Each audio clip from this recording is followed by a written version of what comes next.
This is The Future Of, where experts share their vision of the future and how their work is helping shape it for the better. I'm Amelia Searson. And I'm Jessica Morrison. Today we're discussing the future of air quality. You may have heard how coal miners used canaries for detecting toxic gas in underground mines, and we're all familiar with smoke detectors, particularly their relationship with burnt toast. But in all seriousness, poor air quality in our everyday environment is more common than you may think.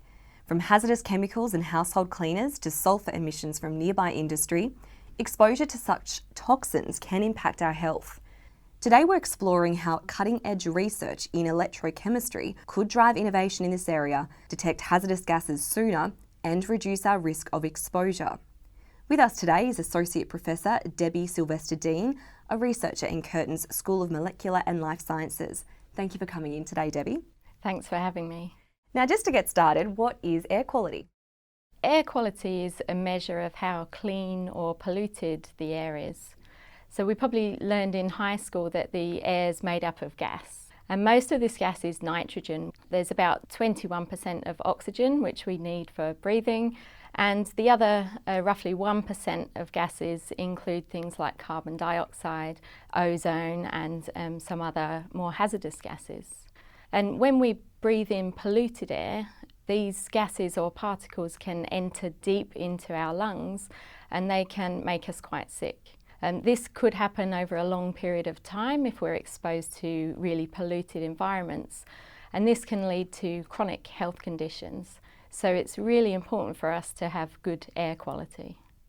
Yeah, it's interesting. When I think about air quality and maybe bad air quality, I think of a dystopian landscape with an oil spill, post-nuclear holocaust sort of thing. But as you say, it's more common than we think. So how common are hazardous gases in our households, suburbs and workplaces? We're quite lucky in Australia that we've got quite clean air. We very rarely see poor air quality, even in our major cities. But sometimes, especially if we have things like bushfires, this can make the air quality hazardous, and so we're encouraged to remain inside. It's actually the air quality inside our homes that's more of a concern. So poor indoor air quality can cause headaches, fatigue, and can aggravate conditions like asthma or allergies. And poor air quality can come from things like cleaning products, from air fresheners, and a lot of people don't realise, but things like furniture, especially wooden furniture, can expel gases when they're new. And things like carpets as well, the adhesive that goes on the carpets and the underlay to the carpets can outgas. Other things which are important inside are things like wood heaters. And if we're renovating our houses, there might be things like when we remove the paint from the wall, we can get hazards into the air. In terms of outside of the home, diesel engines are probably the most important contributors to air quality, and not just engines and cars, but also outdoor power equipment. So this may be in the mining sector or even people who are doing gardening. The diesel fumes can be released from these equipment and they can build up in areas above where the machines are.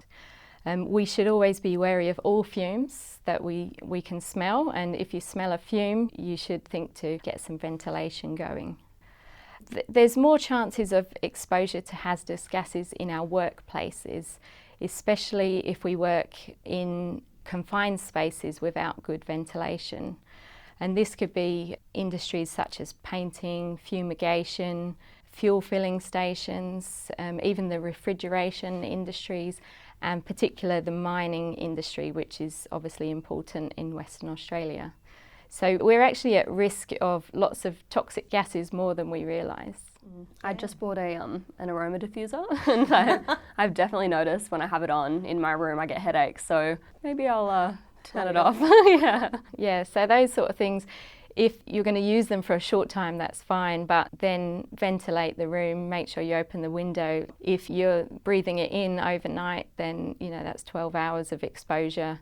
Just the list you rattled off then, I could think of at least 5 that we're doing at our house alone. So I'll be having a chat with my husband after this episode. In terms of what are the current technologies for assessing air quality in our homes and in our suburbs? Well, in the suburbs, I did a quick search, and there's about 8 to 10 monitoring stations around the Perth and Peel region. And these provide hourly or 8-hourly measurements of different pollutants. So these include things like carbon monoxide, nitrogen dioxide, sulfur dioxide, ozone, and you may have heard of these particles, PM10 and PM2.5. So these are just particles which have diameters less than 10 microns or less than 2.5 microns. So there's these monitoring stations around, which is great. That gives us an indication of the general air quality. But as I said before, there's so many different things that can cause hazardous air. It's not really localised, so we don't really know in our local area how the air quality is. And in terms of homes, there's actually not many sensors in our homes. You mentioned at the beginning the smoke alarm, but what other sensors do we have for gases? You can go out and buy carbon monoxide detectors. I know my aunt and uncle in the UK have got one because, especially in the UK, they have the gas boilers inside the house most of the time. So you have to be careful if there's carbon monoxide being expelled from the gas boilers. In Australia, we have a lot of these outside, so it's not so much of a problem. But yeah, generally inside our houses, there's not many sensors for these type of toxic substances. And Debbie, how is your research going to lead innovation in this area? Well, I'm working on new types of materials for electrochemical sensors. And there's already electrochemical sensors available on the market, particularly in industry. You can buy a sensor for a couple of $100, and if you work in the mining sector, you may give these to all your employees to monitor the gases that they might be exposed to. But these type of sensors have some limitations in that inside the sensor they have this liquid, and the liquid can evaporate in very hot and dry conditions. So on a Western Australian mine, this might mean that the sensor dries up and doesn't work very well anymore. And another challenge with the design that's already here is it's very hard to miniaturize.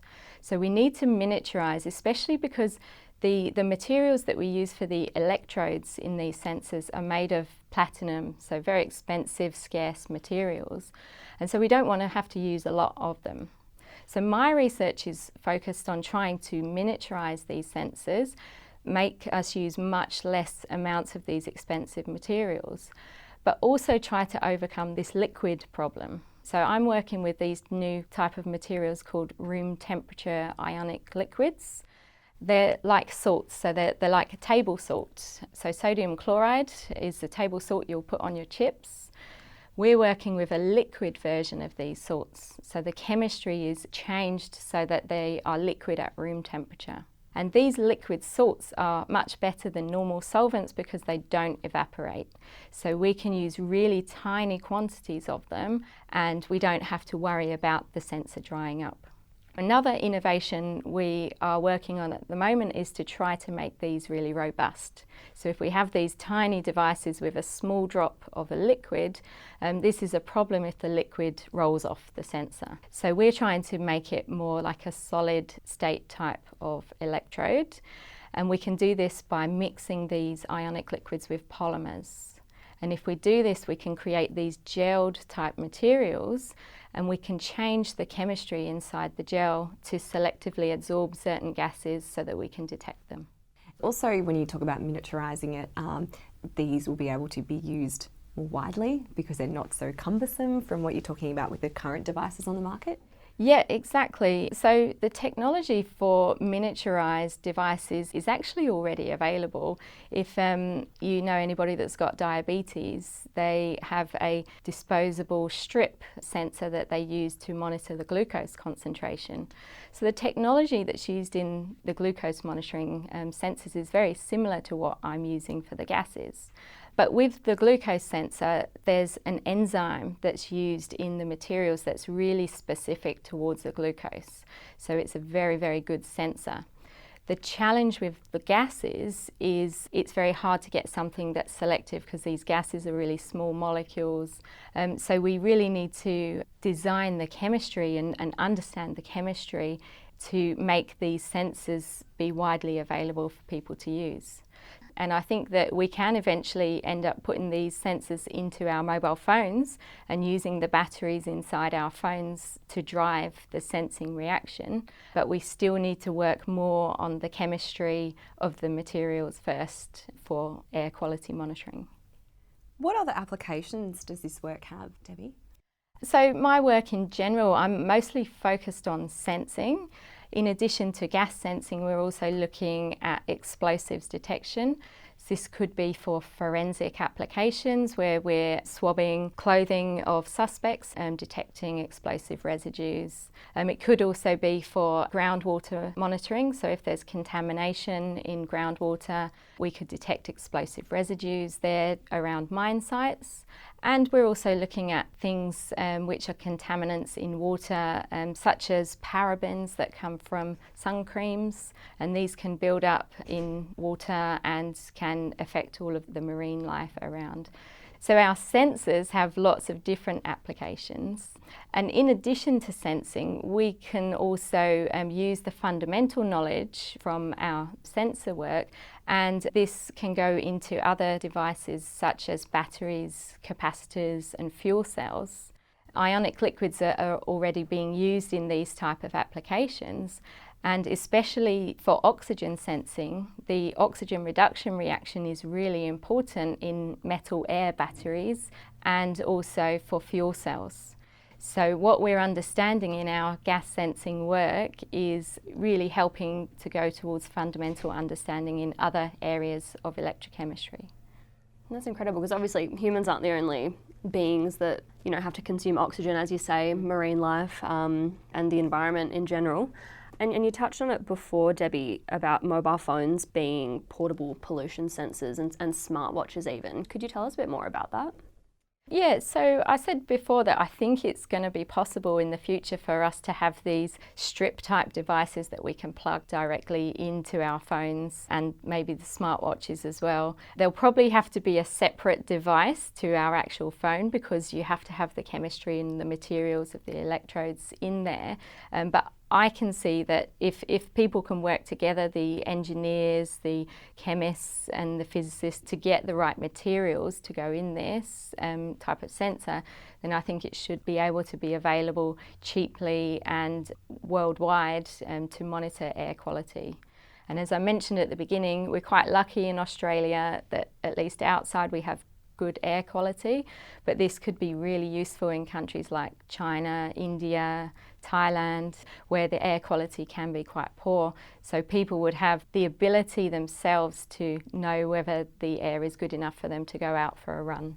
Is there sort of a timeline for when this sort of technology is expected to become available? Well, the sensors that I'm talking about are already available, but to make them available to the everyday person, I think is going to take maybe 5 or 10 years, depending on how the materials development goes. It's hard to know right now, but I think it's definitely possible. Just going off topic of this slightly, but still within the realm, women in STEM, obviously as a woman in this area, how did you become interested in studying this and doing such extensive work in this field? When I was a kid, I was always really interested in maths. I loved playing with numbers and I would always be sitting down doing calculations. And no one in my family was an academic. They'd never been to university. So I just went with what I enjoyed, and I was naturally attracted to the maths and the physical sciences. I always wanted to know, like, why is this happening, and try to understand the world.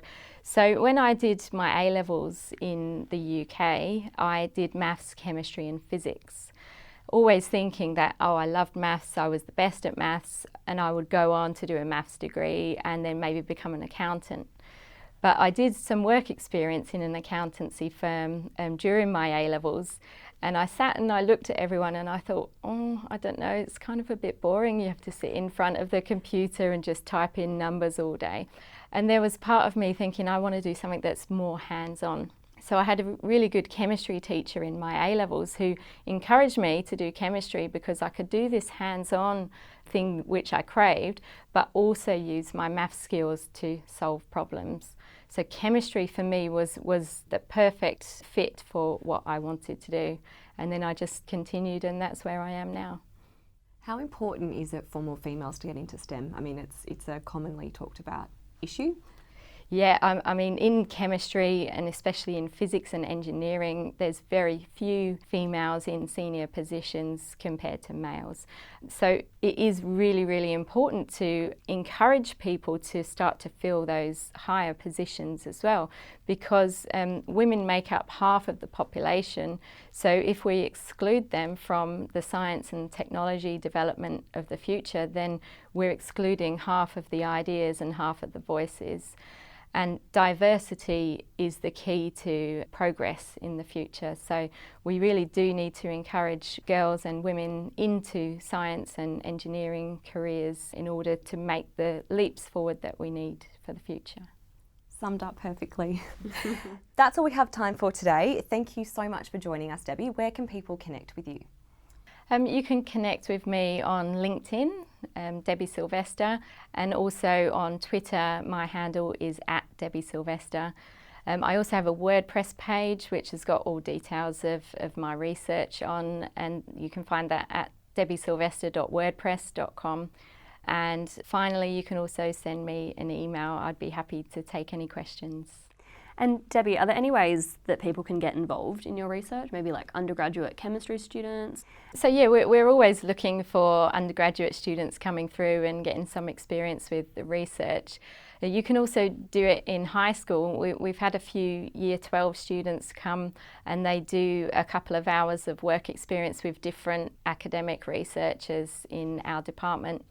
So that's a good idea. You can contact the head of chemistry to try to get some students involved. And yeah, we'd be happy to give people a taste of the research that we do. Awesome.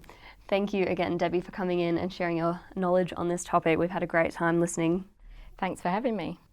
You've been listening to The Future Of, a podcast powered by Curtin University. Leave us a comment wherever you find this episode. We'd love to hear from you. And if you've got something out of this episode, please rate us.